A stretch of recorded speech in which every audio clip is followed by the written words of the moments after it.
కృపా nursery, Maruthi Nagar cold storage ఎదురుగా, Chintalapeta cross road, Metpally మండలం.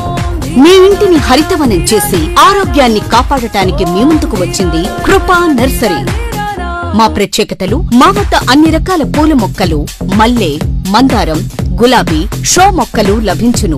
3 సంవత్సరాల మామిడి, నిమ్మ, కొబ్బరి, సపోటా, జామ చెట్లు లభించును. ఎర్రచందనం, టేకు, శ్రీగంధం, మల్బరీ, వేప చెట్లు లభించును. మేము పెట్టిన చెట్లకు కటింగ్ చేసి మందులు వేయబడును. మీరు ఉన్న చోటుకు వచ్చి చెట్లను నాటడం, తోటలోని మామిడి చెట్లు, కొబ్బరి చెట్లు పెంచడం. మా వద్ద ఎక్కడా దొరకని శక్తివంతమైన మహాబిల్వ, ఏకబిల్వం, రుద్రాక్ష మొక్కలు లభించును. చెట్లను ఇవ్వడమే కాదు, నమ్మకంతో ఎటువంటి